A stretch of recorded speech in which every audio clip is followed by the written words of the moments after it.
देख रहे हैं।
दोस्तों, कैसे हैं आप सब?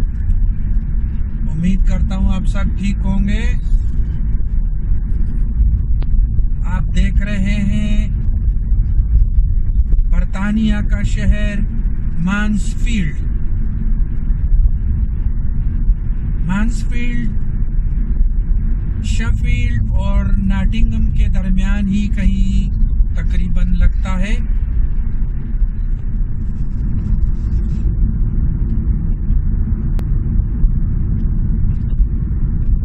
तो हम यहाँ आए थे एक छोटे से काम के लिए और काम तो अल्हम्दुलिल्लाह फिनिश हो गया। काम कर दिया, जिस काम के लिए आए थे तो वो हो गया।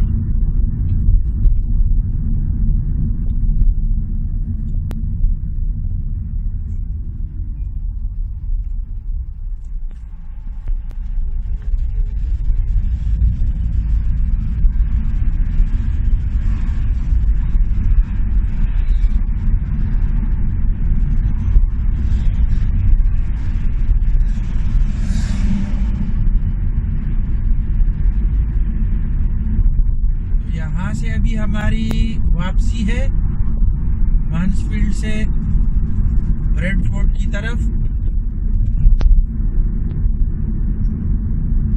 बहुत खूबसूरत सा छोटा सा टाउन है, छोटा शहर कह लें, कस्बा कह लें। यहाँ पर तो ज़्यादातर शहरों के नाम टाउन से ही पुकारे जाते हैं। आज बहुत खूबसूरत दिन है माशाअल्लाह, बहुत ज़बरदस्त धूप निकली हुई है और गर्मी महसूस हो रही है।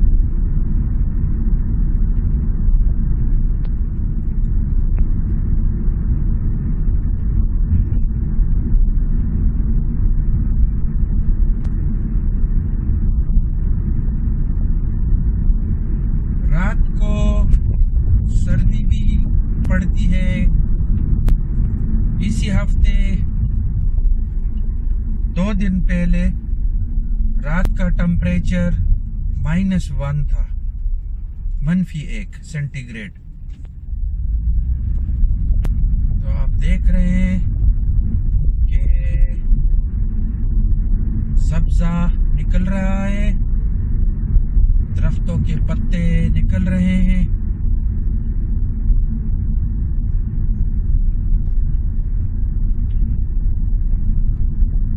Ahead, keep right, A617, Chesterfield Road North.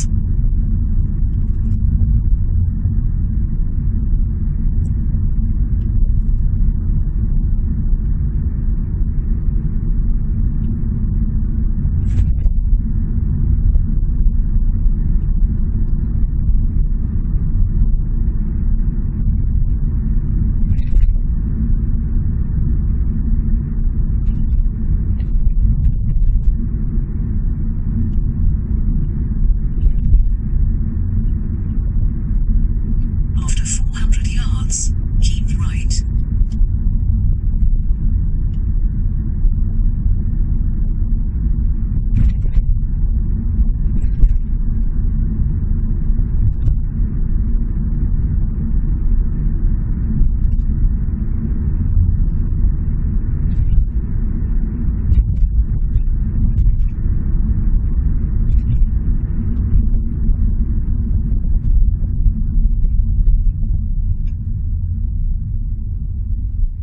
Keep right, A617, Chesterfield Road North.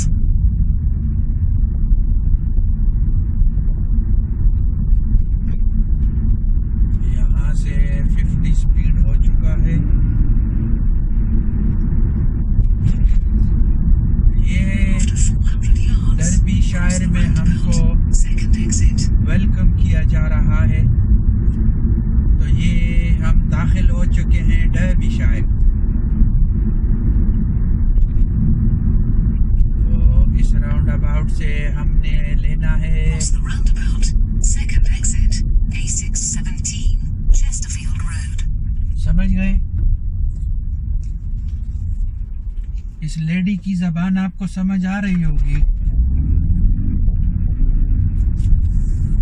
तो दोस्तों लेफ्ट हैंड साइड पे एक रास्ता निकल गया Follow A617, Chesterfield archaeology Road site for की तरफ। 3.4 miles.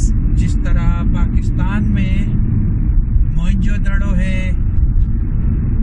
या फिर टेक्सला के करीब और ये हड़प्पा तहजीब, तो इसी तरह ये भी यहाँ पर भी एक आर्कियोलॉजी साइट है। तो यहाँ से बाएं रास्ता वहाँ निकल रहा था और हम आगे यहाँ पर एक और जंक्शन अभी आने वाला है, राउंड अबाउट या गोल चक्कर अभी हम पहुंचने वाले हैं। तो वहां से हमने दाएं मुड़ना है फिर।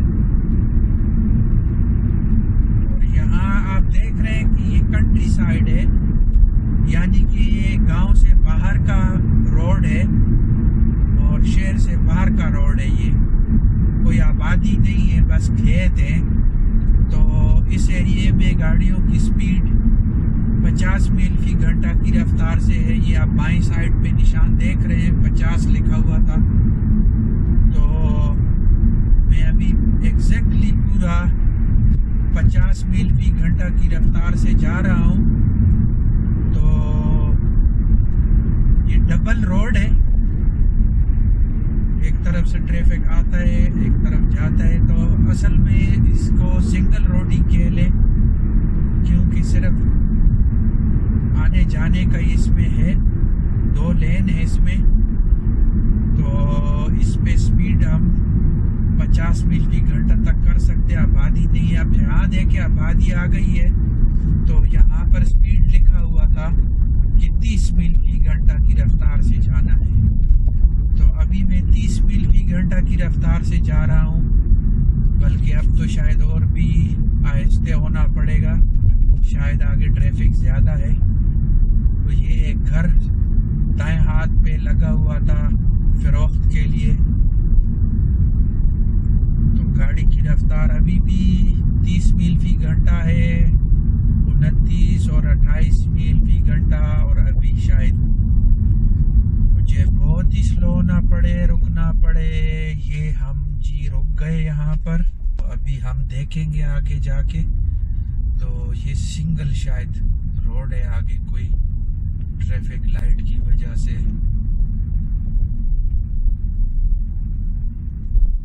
लड़के का एक्सीडेंट हुआ है, मोटरसाइकिल वाले का। किसी को फोन पे बात कर रहा है गुस्से में। तो भाइयों, ये है यहाँ का मौसम। जैसे ही थोड़ा सा पारा 20 डिग्री पे जाता है, तो फिर सब कुछ मक्खियाँ, मच्छर, साइंसदान कहते हैं कि फिर सब बाहर आ जाते हैं और इंसानी फितरत में भी वो बाहर आना शुरू हो जाता है। हालांकि इस वक्त मुझे गाड़ी में दिखा रहा है 17 डिग्री सेंटीग्रेड टेम्परेचर दिखा रहा है मुझे, लेकिन वजह कुछ भी हो, जब ऐसी धूप निकली हुई हो तो चाहे सर्दी ही क्यों ना हो, लोग फिर भी बाहर निकल आते हैं अपने समर के लिए, धूप लेने के लिए। क्योंकि रोशनी होती है, दूर तक खूबसूरती नज़र आ रही होती है। और फिर ये महीना भी ऐसा है, मौसम भी ऐसा ही है। तो इस वजह से फिर लोग बाहर पिकनिक पे निकल जाते हैं, घरों से बाहर आ जाते हैं, पार्कों की तरफ निकल जाते हैं। और ये तो फिर है भी वीकेंड, यानी कि छुट्टी का दिन है। आज भी, कल भी। आज जुमे का दिन है और कल फिर हफ्ते का दिन और इतवार का दिन। तो ये सब छुट्टी है। आज का दिन तो हम लोगों के लिए छुट्टी नहीं है। जो हम एशियन लोग होते हैं तो हम तो काम कर रहे होते हैं, बल्कि हमारे तो क्या कहने, हालात ही ख़राब है बाबे। तो बस काम ही करना पड़ता है। कोई छुट्टी उट्टी तो कभी नसीब में होती है। लेकिन यहाँ की जो मकानी आबादी है, तो वो जुमे को भी छुट्टी करते हैं और या फिर जुमे को आधा दिन काम करते हैं और आधा दिन छुट्टी करते हैं। तो इनके लिए भी जुमे का दिन मुकद्दस होता है। अभी इस वक्त हम गुजर रहे हैं नॉर्थ ईस्ट डर्बीशायर में।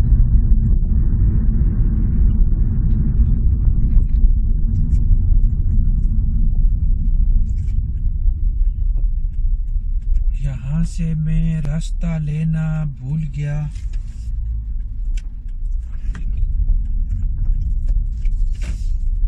बहुत शुक्रिया, इस ड्राइवर ने मुझे रास्ता दे दिया। तो ये होता है दोस्तों, जब बात कर रहा होता है इंसान, चाहे वो अकेले वीडियो में आप लोग के साथ मुखातिब हो और या फिर किसी दूसरे पैसेंजर के साथ, तो अक्सर बातों में ध्यान बढ़ जाता है। तो यहाँ आते हुए भी उस बंदे ने मुझे फ़ोन किया और मैं उस वक्त बिल्कुल गोल चौराहे के ऊपर था जहाँ से मुझे दाएं मुड़ना था, लेकिन मैं इसी तरह गलत लेन में चला गया। तो फिर मैं रास्ता तो नहीं ले सका इसी तरह जिस तरह मैंने अभी यहाँ ले लिया।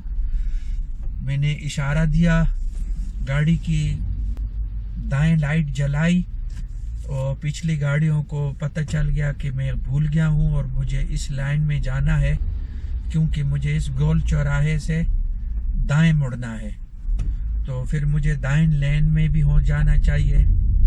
तो आते हुए काफ़ी ट्रैफिक थी, तो उस बंदे के साथ बात हो रही थी, तो बस उस मौके के ऊपर मैं वहाँ से रास्ता नहीं ले सका और फिर मुझे मजबूरन 5 मिनट आगे सफ़र और करना पड़ा और वहाँ से फिर मुझे दाएं रास्ता मिला, तो मैं दाएं रास्ते पे हो गया।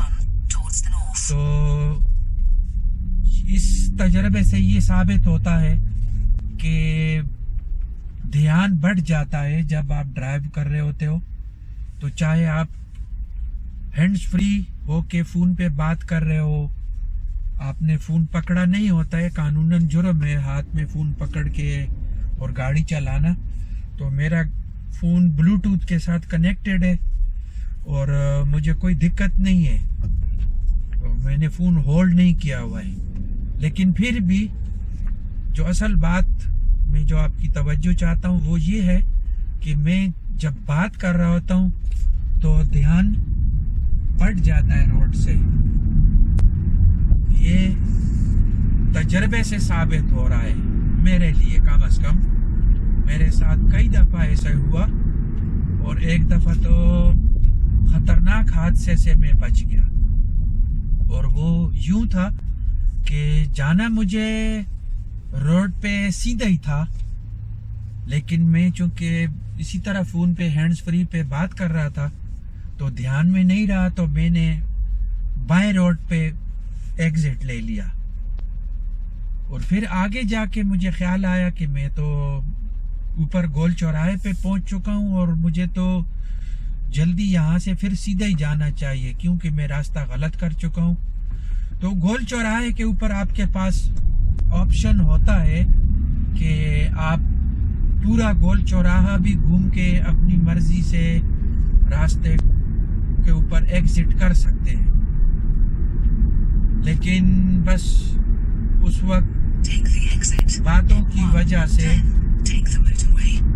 मैं ध्यान नहीं कर पाया और फिर इसी तरह मेरी बात चल ही रही थी कि मैं गोल चौराहे के अंदर दाखिल हो गया और ये देखे बगैर कि दाएं हाथ से ट्रक आ रहा है, बड़ी गाड़ी, जिस तरह ये आप सामने देख रहे हैं अभी मोटरवे के ऊपर।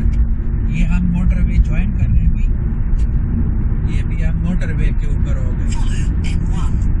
तो ऐसा ही एक ट्रक आ रहा था और उसने बड़े गुस्से से हारन दबाया और काफी लंबी देर तक उसने हारन दबाए रखा और उसको यानी कि खतरनाक ब्रेक भी उसको लगाने पड़े।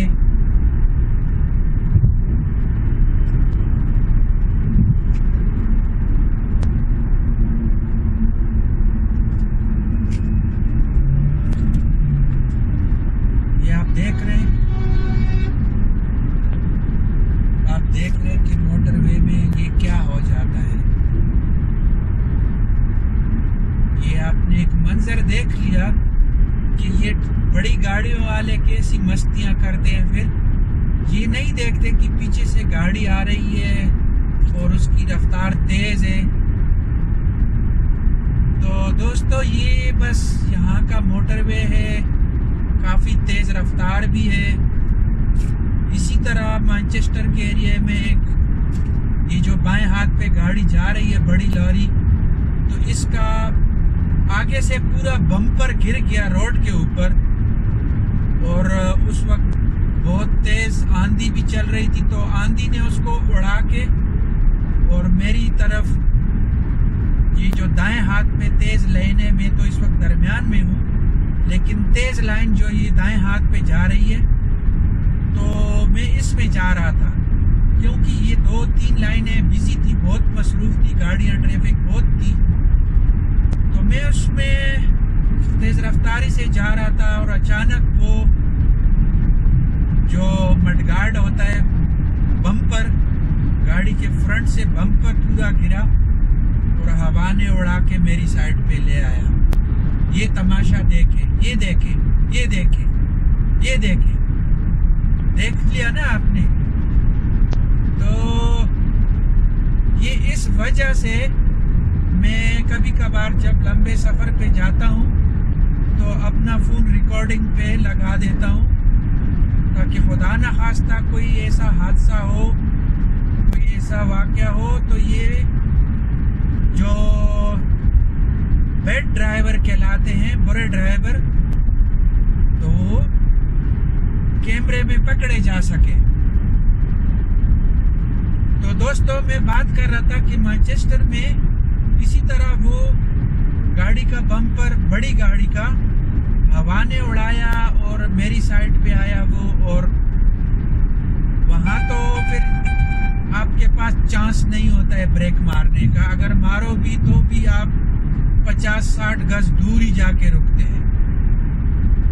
तो वहाँ पर फिर मैंने वो किसी वाली बात है, आंखें तो बंद नहीं की कि अल्लाह खैर अभी बस मौत आ गई, लेकिन आंखें खुली रख के होश और हवास में उसी बम्पर या मडगार्ड जो भी है,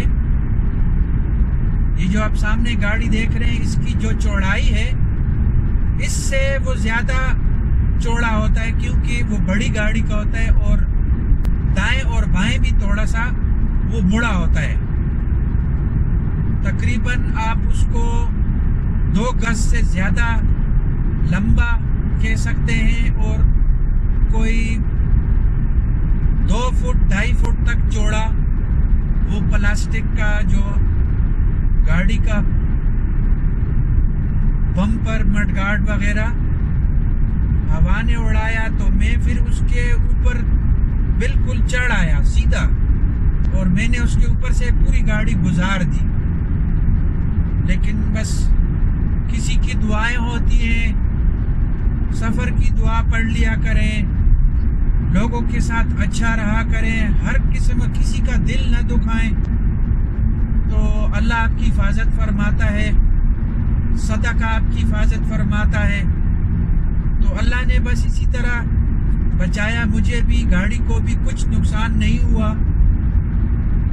और उसकी वजह ये भी होती है कि ये जो बम्पर होते हैं गाड़ियों के साथ, तो ये होते तो प्लास्टिक के हैं, लेकिन ये प्लास्टिक बहुत फ्लेक्सिबल होता है, बहुत लचकदार होता है, ताकि अगर 2 गाड़ी आपस में गलती से हल्की फुल्की टकरा भी जाएं तो जो मेटल बॉडी है उसको नुकसान और खराश ना पहुंचे।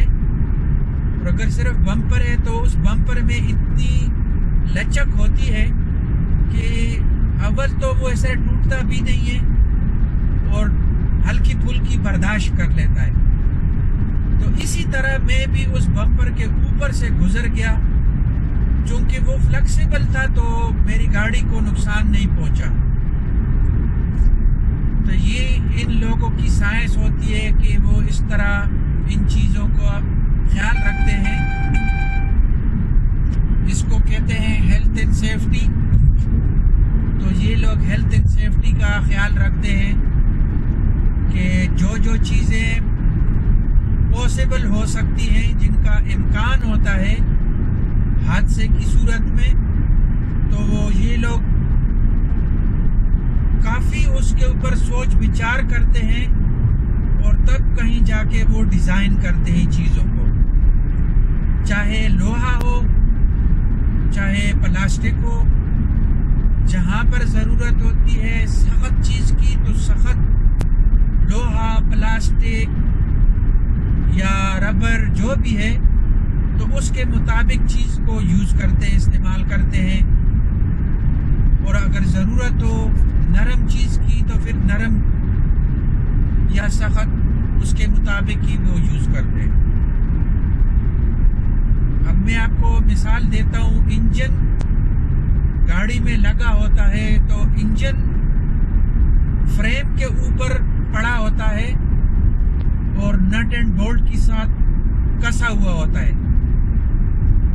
लेकिन सोचिए अगर इंजन फ्रेम के ऊपर नट एंड बोल्ट से इसी तरह पड़ा रहे और आपकी गाड़ी खड्डों में लगती रहे,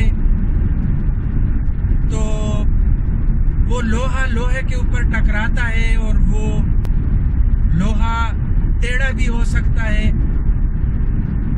तो नट एंड बोल्ट भी टूट सकते हैं, तो ये डैमेज हो सकता है। तो इस वजह से फ्रेम और इंजन के दरमियान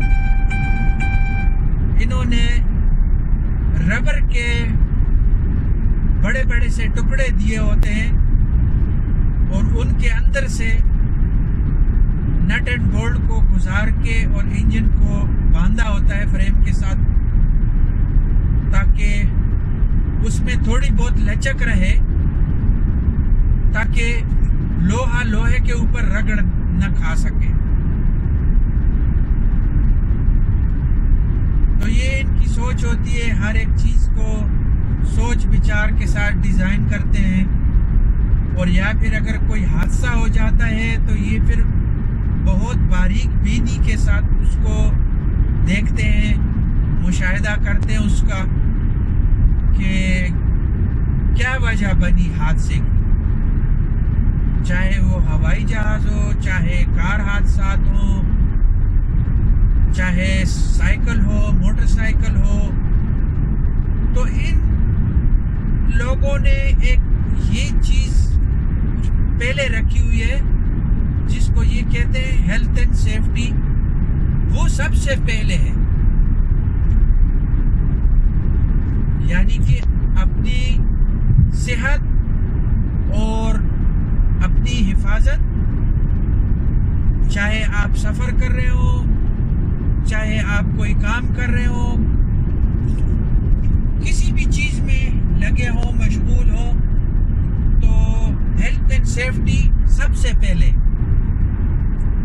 और यही चीज़ में हम मार खा जाते हैं, पाकिस्तानी, इंडियन, बांग्लादेशी या हमारे अफगानी भाई जो भी है, हम साउथ एशियन लोग, क्योंकि हम हेल्थ एंड सेफ्टी को नहीं देखते, तो उसकी वजह से फिर हमें जानी नुकसान उठाना पड़ता है, ज़ख्मी हो जाते हैं।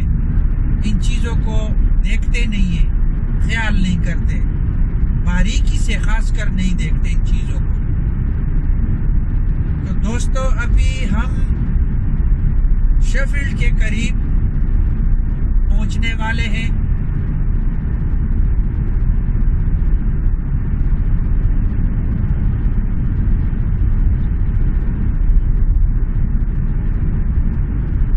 बाईं तरफ से ट्रैफिक इस मोटरवे में शामिल हो रही है, तो ये रास्ता दूसरी तरफ से कहीं से आया है, तो इस मोटरवे के साथ M1 के साथ यहाँ पर ये ट्रैफिक शामिल हो जाती है। इस वक्त हम M1 के ऊपर सफ़र कर रहे हैं, जो लंदन की तरफ से आता है और मैनचेस्टर की जानिब जाता है। लीड्स, रोदरम,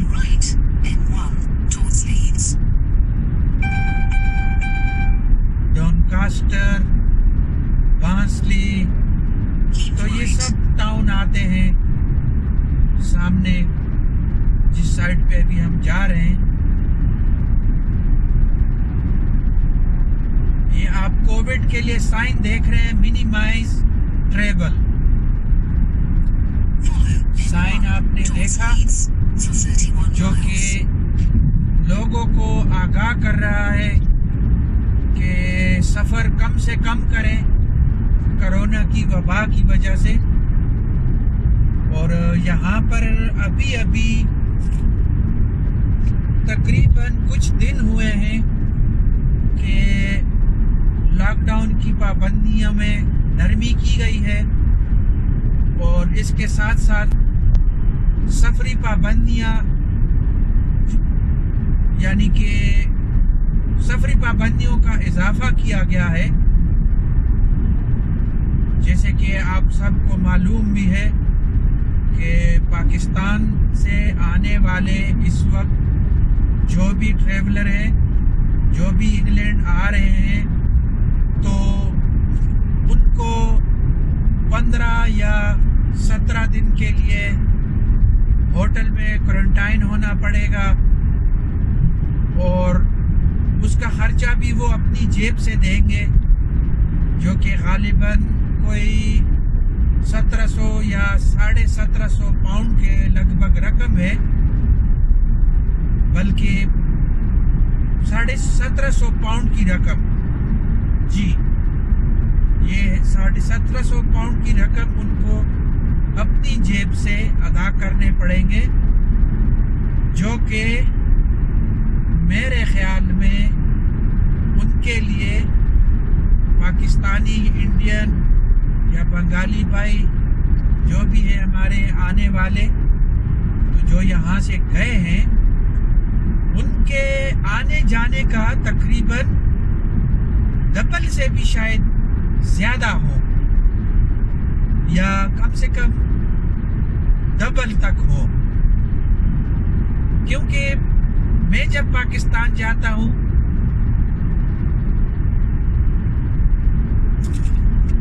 तो मैं ज़्यादा से ज़्यादा 500 पाउंड तक, 450 पाउंड या बहुत मजबूरी की हालत में 600 पाउंड तक टिकट लेता हूँ PIA का रिटर्न, जिसमें मेरा आना जाना शामिल है। और तकरीबन मेरे लिए इस ट्रिप के लिए, जो कि सिर्फ मैं अपने वालदा के साथ मुलाकात करने जाता हूँ, अपने दोस्तों के साथ मुलाकात और रिश्तेदारों के साथ मुलाकात के लिए ही जाता हूँ, तो मेरा कोई और मकसद नहीं होता है कि मैं पाकिस्तान जाऊँ तो घूमूं फिरूं वहाँ पर, किसी ऐसी जगह पे जाऊँ। तो मेरे लिए कम से कम मेरे ख्याल में कोई 600 से 700 पाउंड की रकम काफ़ी है वहाँ पर, इसमें मेरा गुजारा हो जाता है। तो आप खुद सोचिए कि अगर मैं 1200-1300 पाउंड में पाकिस्तान का चक्कर लगा लेता हूँ, 15-20 दिन का ट्रिप, या तकरीबन अगर महीना हो तो 1400 पाउंड तक मैं गिन लूँगा। लेकिन आप खुद सोचिए कि 1750 पाउंड की रकम जब वो बंदा पे करेगा जिसने पहले से ही कोई तकरीबन इसके करीब की रकम खर्च कर चुका है, 1300 पाउंड 1400 पाउंड खर्च कर चुका है, और फिर यहाँ आके वो मज़ीद 1750 पाउंड होटल में भी जमा करेगा, तो क्या कह सकता हूँ। मैं तो कहता हूँ कि उसका तो दादा भी याद रखेगा कि मैंने ये सफ़र क्यों किया, नहीं जाना चाहिए था। क्योंकि मेरा अपना तजर्बा तो ये है कि भाइयों, मैं एक दफ़ा पाकिस्तान गया तो अपनी तैयारी करके गया, यानी कि अपना वहाँ के लिए ख़र्चा, आने जाने का टिकट, ये सब के लिए मैंने तकरीबन 7-8 महीने थोड़ा थोड़ा पैसा बचाता रहा। और जब मैं वहाँ गया, अपनी ट्रिप पूरी करके वापस आया, तो जैसे ही आया तो 15-20 दिन बाद मुझे पता चला कि मेरी बहन कराची में बहुत बीमार है। तो बहुत ही ज़्यादा बीमार, तो मैंने उसके लिए दोबारा से दोस्तों से पैसा वगैरह लिया और फिर पाकिस्तान का सफ़र शुरू किया। ये हम दोस्तों शेफील्ड से गुजर रहे हैं अभी। मेरे दाएं हाथ पे मेडो हॉल से ये ट्रैफिक यहाँ आके मर्ज हो रही है। आप देख रहे हैं बाएं हाथ पे ट्रैफिक, और मोटरवे के लेन भी 4 हैं यहाँ पर। वैसे तो 3 ही है, लेकिन चौथा लेन जो इसमें ऐड हो जाता है तो उसके लिए या फिर एग्जिट के लिए होता है। तो यहाँ पर ये ऐड करने के लिए था, और ये सीधा अभी जा रहा है आगे, और आगे शायद 4 लेन हो जाए। तो दोस्तों बात कर रहा था कि फिर मुझे कराची जाना पड़ा। तो मेरे तकरीबन उस ट्रिप में फिर कोई 2000 से 2500 पाउंड तक मेरा खर्चा हो चुका। यहाँ पर मैं आपको इस बात का जिक्र करता चलूं कि जब हम पाकिस्तान से ट्रिप करके वापस आ जाते हैं तो उसके लिए तो बाकायदा हम तैयारी कर रहे होते हैं, अपनी बचत कर रहे होते हैं। रिश्तेदार यार दोस्त के लिए कोई तोहफा वगैरह अगर लेना हो तो इसी तरह 6-7 महीने 8 महीने पहले से ही तैयारी पकड़ना शुरू कर देते हैं। लेकिन जब वापस आते हैं हम तो उसके लिए मैं सूटेबल लफ्ज़ ये लूँगा कि हम कंगले होते हैं। तो जेब में कुछ नहीं होता, जेब खाली होती है, और हम फिर नए सिरे से कोई तकरीबन साल भर तक मेहनत मुशक्क़त जो भी है, जो भी समझ लें, फिर शुरू कर लेते हैं। तो कम से कम हमारा कोई साल तक तो लग जाता है वापस पटड़ी पर आते आते। लेकिन सोचिए फिर अगर आपको अब जैसे ही यहाँ आए और फिर आपको इमरजेंसी में वापस जाना पड़े, तो सोचिए, खासकर जब आप दोस्तों से कर्ज वगैरह ले लेते हैं, ऐसी चीज़ें आ जाती हैं, तो फिर आपको साल नहीं बल्कि 2.5 साल चाहिए वापस ट्रैक पर आने के लिए। ये एक और बेड ड्राइवर पकड़ा गया, और ये कोई प्राइवेट कार में मेरे पीछे पुलिस वाले शायद आ रहे हैं, सायरन भी चल रही है, शायद कोई मिनिस्टर वगैरह जा रहे हैं, उनके लिए रास्ता साफ हो रहा है।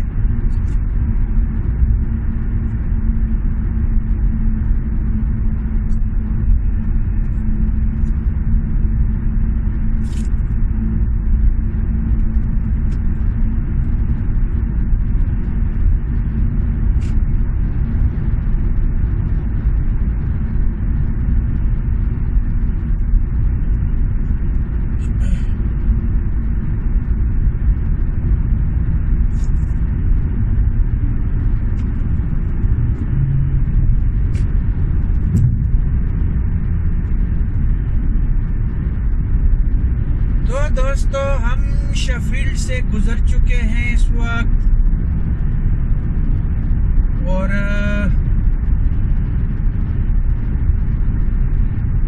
हमारा सफ़र लीड्स, मैनचेस्टर, ब्रेडफोर्ड की जानिब जारी है।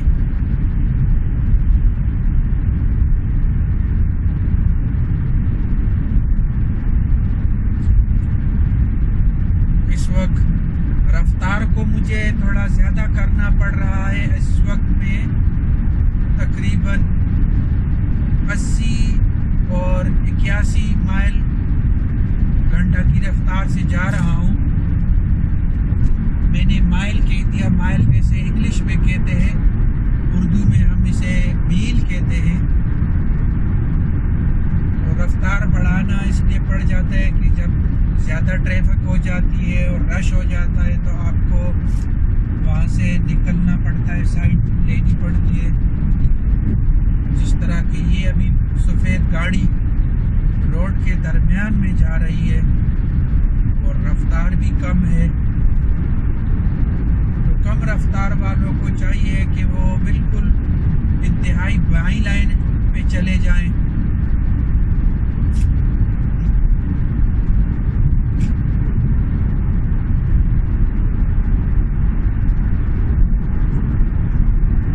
तो अभी भी हम शेफील्ड के एरिया से में ही जा रहे हैं और आगे आने वाले कुछ टाउन बांसली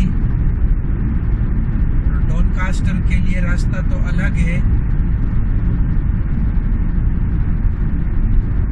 तो कल मुझे इंशाल्लाह इसी काम के सिलसिले में, जिस काम के लिए आज मैं यहाँ पर मांसफील्ड आया था, तो मुझे बांसली भी कल आना है इसी काम के सिलसिले में, यानी कि तंदूरी ओवन को ठीक करने के लिए।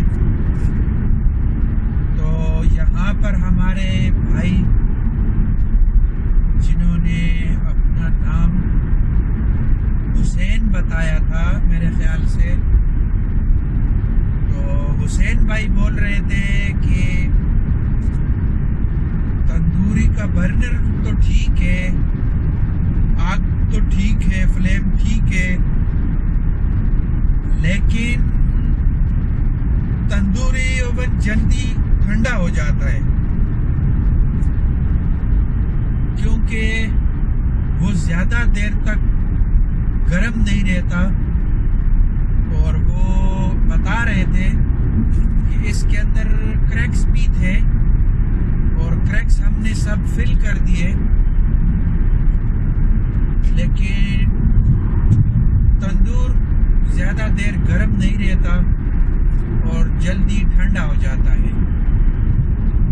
तो मेरे हिसाब से तो उसमें इंसुलेशन की कमी है, उसको फिल करना पड़ेगा। मैंने अंदाज़ा तो यही बताया कि यही रीज़न हो सकता है कि सब कुछ ठीक है, तो फिर इंसुलेशन ही एक रीज़न है। तो इंसुलेशन हम इंशाल्लाह कल यहाँ बांसली आके और तंदूर को फिल करेंगे। उसके अंदर जो इंसुलेशन डलता है तो उसको हम कहते हैं माइक्रोफिलर, और वो हीट के लिए है। जो जगह हमें अगर गर्म चाहिए तो हम उसके साथ साथ उसको बिछा के या उसके साथ साथ उसके गिर्द डाल के तो हम उसको कर सकते हैं। ये भी आपने देखा। फिर 3 लेन हो गए यहाँ से, और चौथी लेन जो बाएं साइड पे थी वो बिल्कुल ही कट के और ऊपर की जानिब चली गई। तो यहाँ पर ये सामने अभी आप देख रहे हैं, ये है जंक्शन, जिसकी जानिब वो रोड बाएं हाथ से गुजर के ये आ गया इधर। तो ये यहाँ पर आपको 3 ब्रिज नज़र आ रहे हैं और ये है जंक्शन। तो एक तो ये वाला ट्रेन ब्रिज है और 2 जो है तो वो ट्रैफिक के लिए है। और ये ऊपर इसी तरह राउंड अबाउट है, गोल चौराहा, गोल चक्कर जिसे कहते हैं हम। तो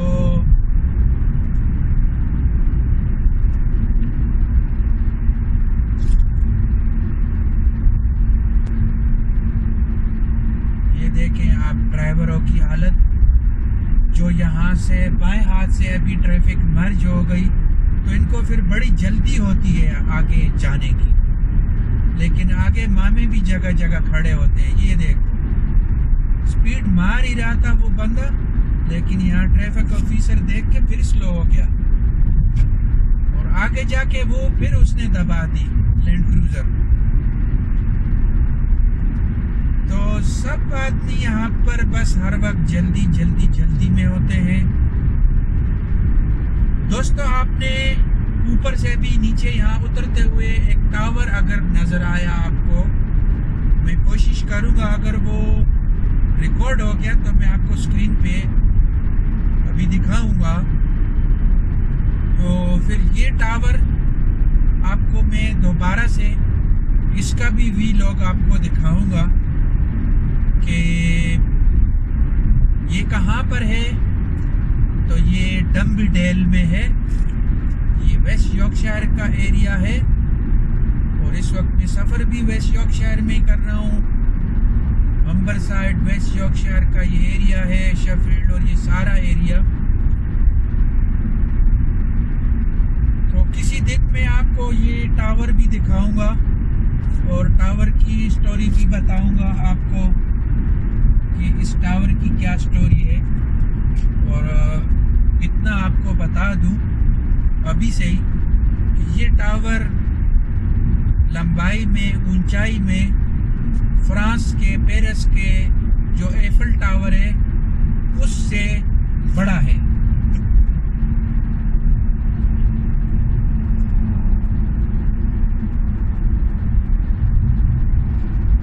अभी आप देख रहे हैं कि इस बड़ी गाड़ी की वजह से जो लोड है तो स्पीड कितनी ड्रॉप हो गई गाड़ी की। मैं 75 मील फी घंटा की रफ्तार से आ रहा था, जिस तरह अभी जा रहा हूँ, लेकिन उसने सारी स्पीड 60 पे ला दी।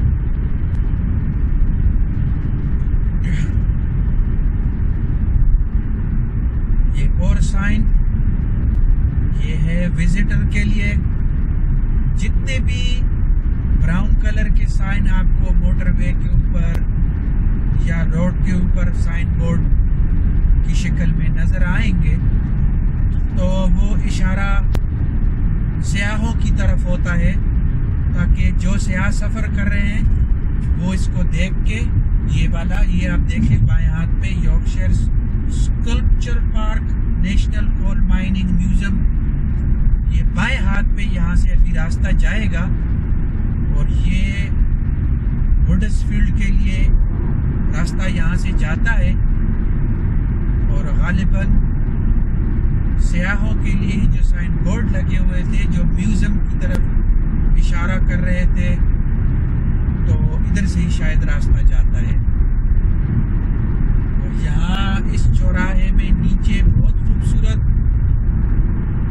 सर्कस लगा हुआ है, बच्चों के लिए मेला लगा हुआ है, जिसको हम मेला ही कहते हैं। यहाँ पर मेला लगा हुआ है। ये आप देख रहे हैं यहाँ पोस्ट ऑफिस वालों की गाड़ी जा रही है, ये वाली रॉयल मेल।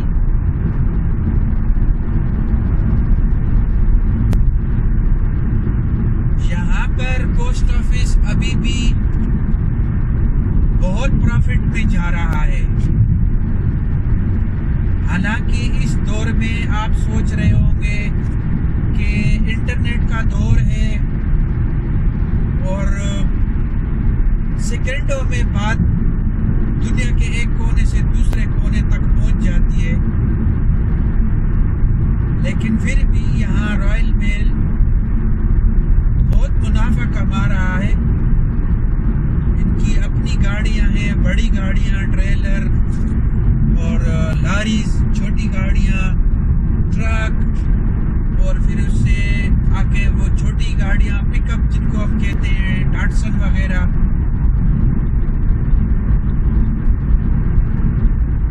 ये आप सामने देख रहे हैं, इस सफ़ेद गाड़ी से आगे ये एक पिकअप डाटसन टाइप गाड़ी जा रही है। तो ये पोस्ट ऑफिस वालों के पास सब ये होती है। पाकिस्तान में तो शायद वो साइकिल पे होते हैं, लेकिन यहाँ इनके पास गाड़ियाँ होती है और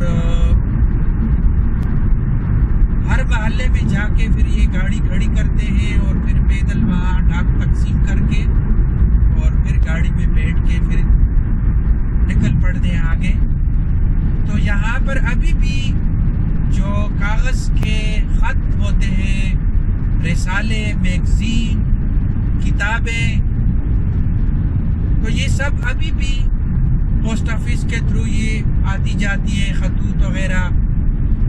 न सिर्फ पोस्ट ऑफिस बल्कि प्राइवेट कंपनियां भी हैं जो यही काम करती हैं। और पोस्ट ऑफिस भी न सिर्फ इस डाक का काम करता है जो कि ज़्यादातर कागज़ के खतूत, रिसाले, मैगज़ीन और अहम कागज़ात वगैरह ले जाने भेजने पर मुश्तमिल होता है, लेकिन उसके साथ साथ ये हल्की वज़नी अशिया भी भेजते रहते हैं। यानी कि अगर फ़र्ज़ करें 4-5 किलोग्राम तक कोई चीज़ हो, मैंने भेजनी हो, तो मैं रॉयल मेल सर्विस के थ्रू भेज सकता हूँ। लेकिन उसकी जो कॉस्ट होगी, जो उसकी कीमत है, प्राइस है, वो ज़्यादा होगी। तो इस वजह से अगर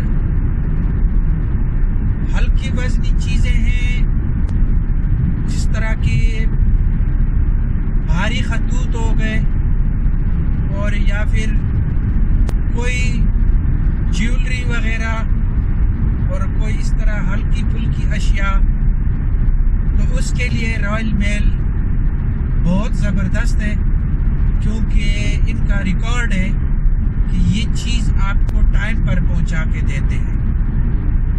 और उसके अलावा आप इनकी इंश्योरेंस भी ले सकते हैं। यानी कि मिसाल के तौर पर मैं सोने का एक हार भेज रहा हूँ रॉयल मेल के थ्रू, और उसकी कीमत है 500 पाउंड। तो मैं इनकी इंश्योरेंस अगर ले लूँगा, वैसे अगर ये वो चीज़ भेज रहे हैं, दूसरी जगह तक ले जाके दूसरे दरवाजे तक पहुंचा रहे हैं, और वैसे उसकी कीमत ये मुझसे लेंगे 5 पाउंड, तो अगर मैं इंश्योरेंस कर लूँगा मिसाल के तौर पर 10 पाउंड या शायद 20 पाउंड, वो अगर मैं इनको इजाफी दे दूँ और इस चीज़ की हिफाजत के लिए कि मेरी ये चीज़ गुम नहीं होगी, ज़ाया नहीं होगी किधर, तो मैं उसकी इंश्योरेंस इन्हीं से करवा लूँगा 10-20 पाउंड के बदले। और बिलफर्ज अगर इन्होंने वो चीज़ वहाँ नहीं पहुँचाई, वो चीज़ रास्ते में कहीं इनसे गुम हो गई या उसको कोई नुकसान हो गया, वो टूट फूट का शिकार हो गई,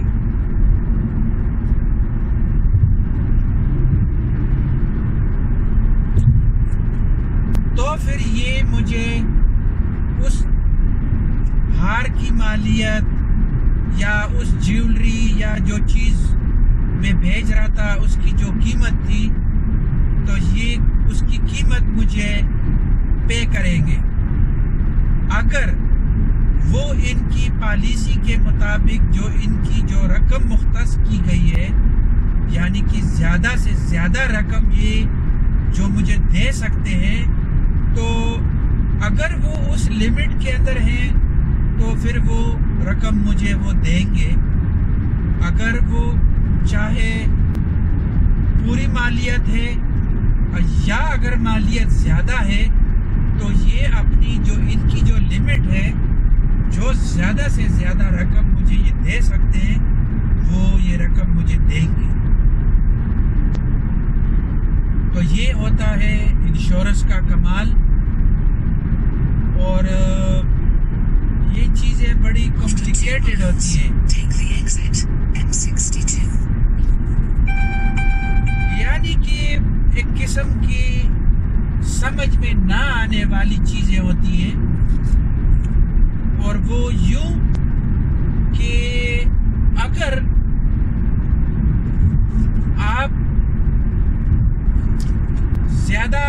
रकम दे सकते हैं, तो आपकी चीज़ की हिफाजत की जिम्मेवारी इनके सर पे है, या जिसने आपकी इंश्योरेंस करवाई तो उसके जिम्मे हो गई।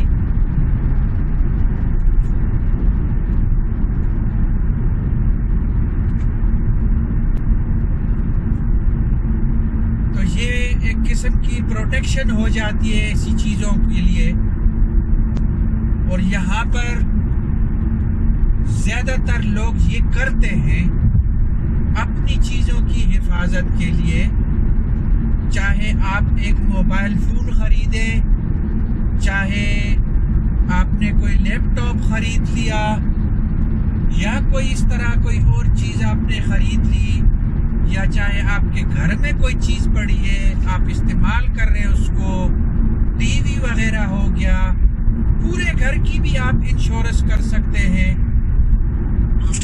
तो ये ज़्यादातर लोगों की मजबूरी होती है इंश्योरेंस करना, कि बिलफर्ज चोर आया, उसने चोरी कर ली, तो आप चोर को कुछ नहीं कह सकते, उसको मार नहीं सकते, वो आया है, वो जो चीज़ उठा रहे उसको उठाने दे, और बाकी काम पुलिस जाने और उनका काम।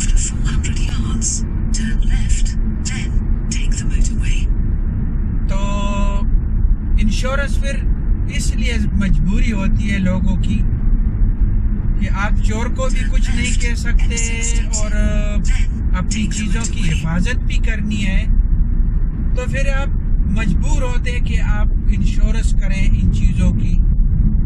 चाहे आपके जेब में आपका फ़ोन पड़ा है, गुम हो गया, गिर गया, या घर से चोरी हो गया, तो इन चीज़ों की फिर आपको मजबूरन, या कुछ चीज़ों की खासकर मजबूरन इंश्योरेंस करनी पड़ती है, करवानी पड़ती है, ताकि इन चीज़ों की जो नुकसान है वो आप कम से कम, जो आपका नुकसान है वो कम से कम हो।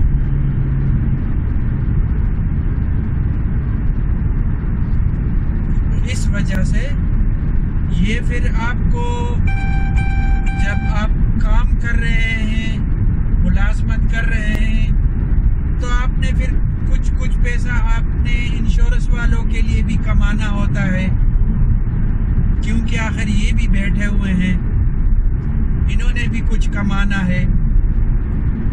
गाड़ी की इंश्योरेंस तो खासकर अगर आप नहीं करेंगे तो फिर तो आप मुजरिम हैं, क्योंकि रोड पर हादसा हो सकता है, और खुदा न खास्ता आपको तो जो नुकसान होगा वो तो आप अपनी सोच रहे होंगे कि चलो मैं बर्दाश्त कर लूँगा, लेकिन ऐसा नहीं है।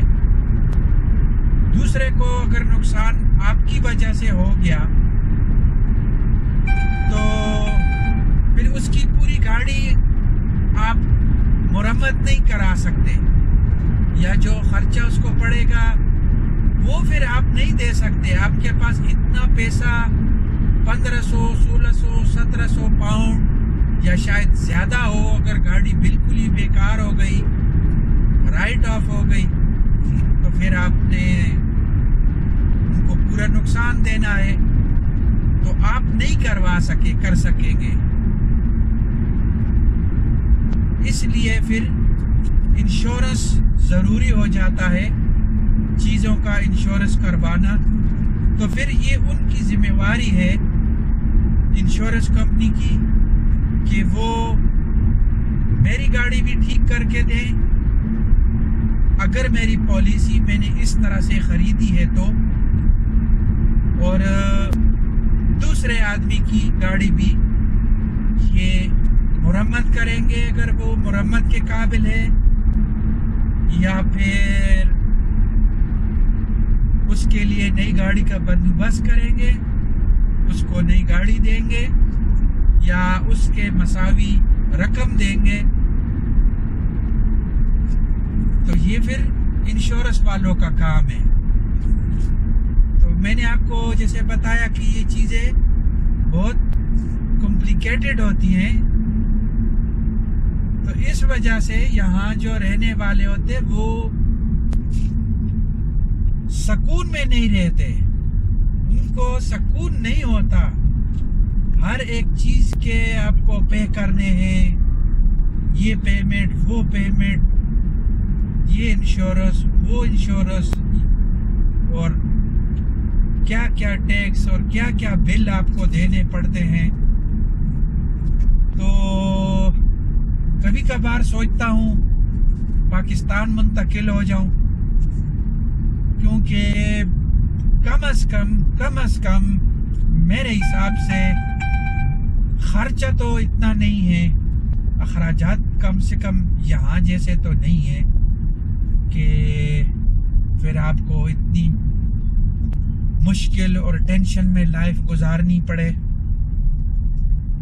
सही पूछो दोस्तों, तो मैं तो जब भी पाकिस्तान जाता हूँ तो जैसे ही वहाँ मैं अपने इलाके पहुँचता हूँ तो मुझे ऐसा फील होता है कि मैं बस जन्नत में आ गया हूँ, और बहुत सुकून होता है, बहुत यानी कि कोई अजीब सी रूहानी वो सुकून महसूस हो रहा होता है मुझे कि पता नहीं, या तो वो मेरा इलाका है, शायद वहाँ मेरे अपने रहते हैं, इस वजह से मुझे मालूम नहीं है कि ये क्यों ऐसा होता है। लेकिन मैं कराची भी रहा 10-11 साल, तो मैं जब भी कराची से आता था अपने इलाके अटक शहर की जानिब, जो हमारे इलाके हैं छछ, और अपने गांव आता था, तो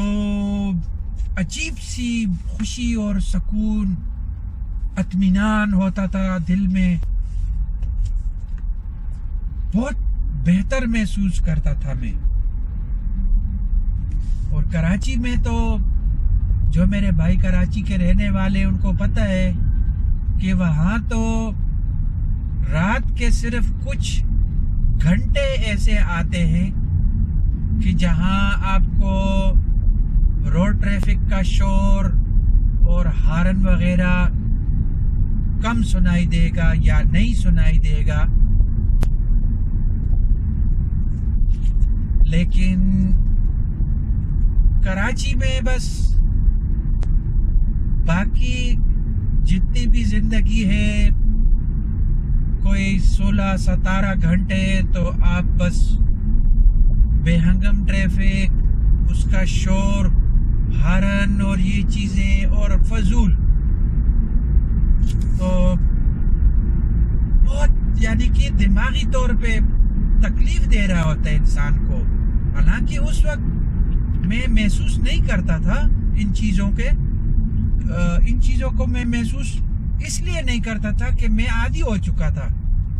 लेकिन चूंकि मैं वहाँ से निकल के जब गांव जाता था अपने इलाके, तो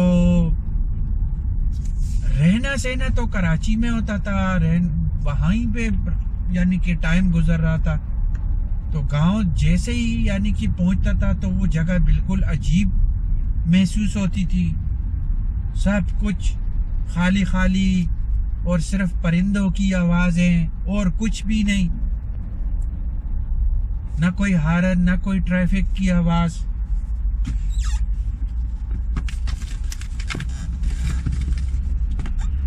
तो दोस्तों बहुत फ़र्क होता है लाइफ में, जब अगर आप कहीं रह रहे हो शहर में और या फिर कंट्री साइड यानी कि गांव की जानिब कहीं शहर से दूर, तो बहुत फ़र्क होता है लाइफ में, आप महसूस करते हो उसे।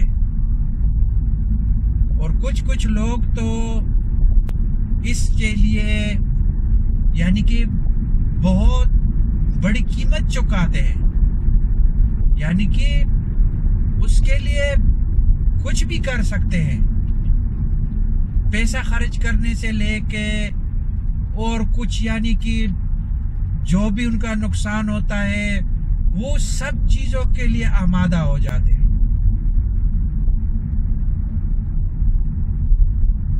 मैं खुद सोच रहा हूँ इंशाल्लाह, इरादा तो यही है।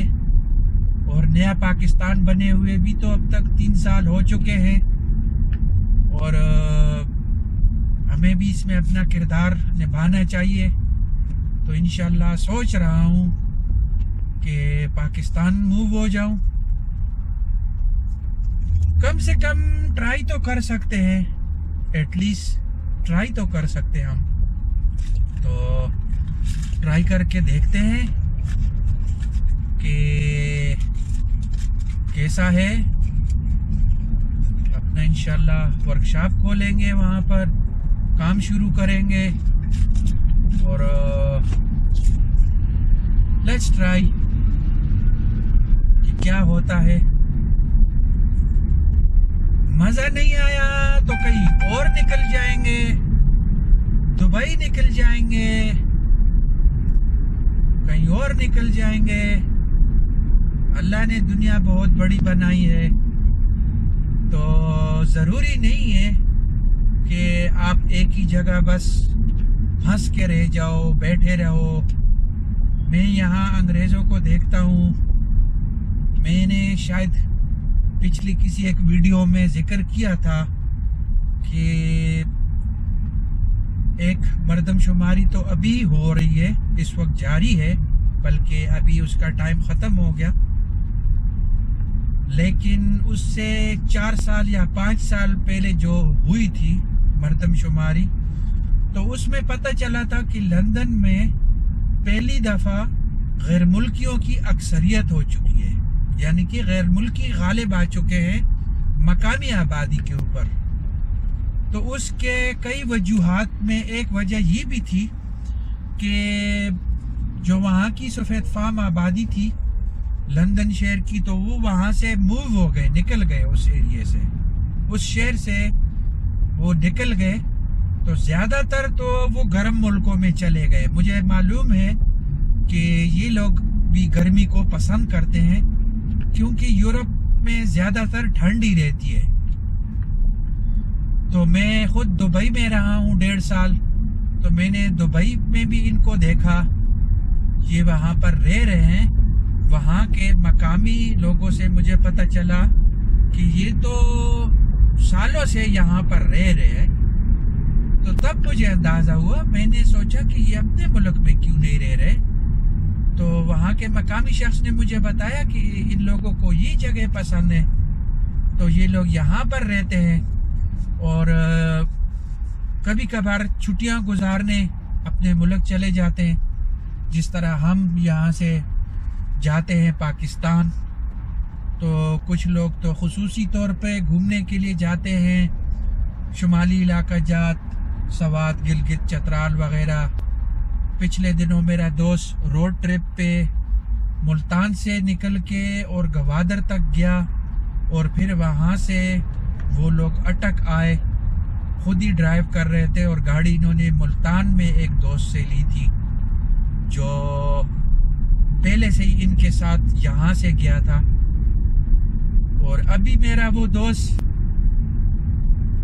तुर्की में घूम रहा है, और वो इसलिए कि अभी रास्ते में आते हुए मैंने आपको बात की कि सफरी पाबंदियों का इजाफा किया गया है यहाँ पर। तो जो लोग अभी पाकिस्तान से भी आ रहे हैं तो उनको होटल क्वारंटीन में जाना पड़ता है, होटल का क्वारंटाइन लेना पड़ता है। तो इसकी वजह से वो मेरा दोस्त यहाँ से घूमकर पाकिस्तान से निकल गया वो, क्योंकि उसे मालूम हो चुका था कि जो भी पाकिस्तानी ब्रिटिश जिनके पास बरतानिया का पासपोर्ट है, शहरियत है, तो वो अगर पाकिस्तान से बरतानिया का सफ़र करेंगे तो उनको जाना पड़ेगा 14-15 दिन के लिए होटल।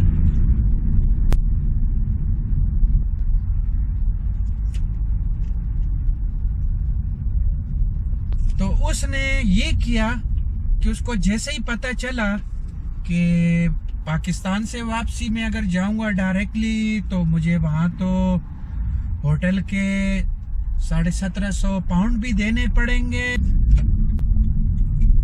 ऊपर से उसको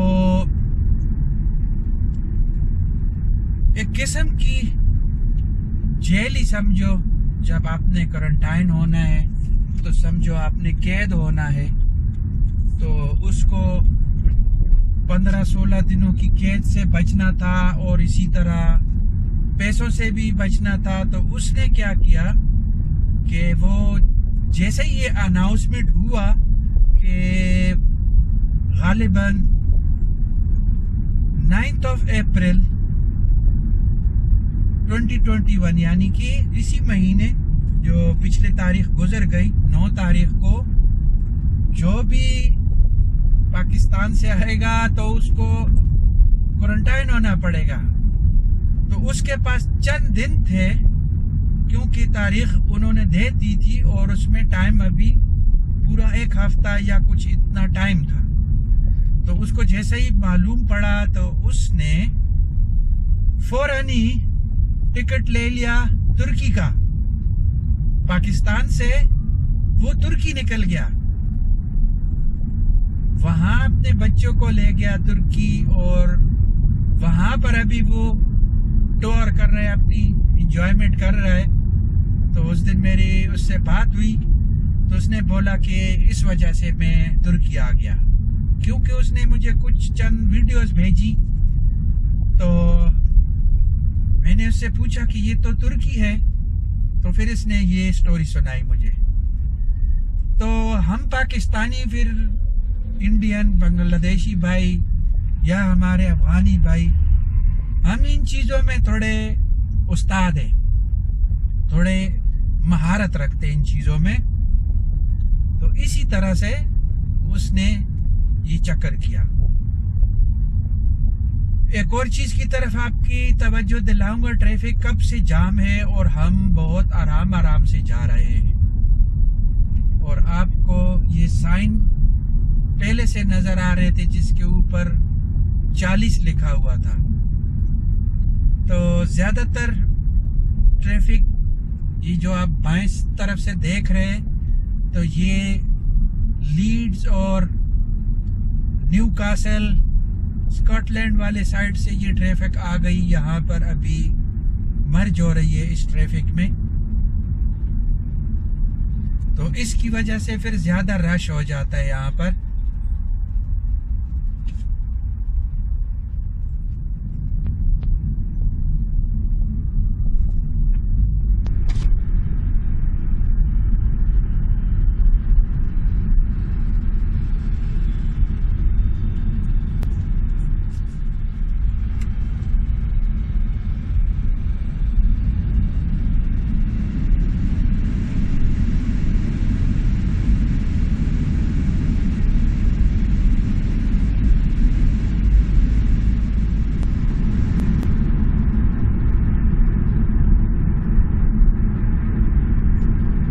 अभी आप देख रहे हैं कि ट्रैफिक आहिस्ते आहिस्ते चल पड़ी। अभी भी ट्रैफिक रश बहुत है, क्योंकि ये एरिया ऐसा है, यहाँ पर आगे पीछे जंक्शन भी हैं जहाँ पर ट्रैफिक आके इकट्ठी होती है, दूसरे जगहों से आके इसमें शामिल होती है।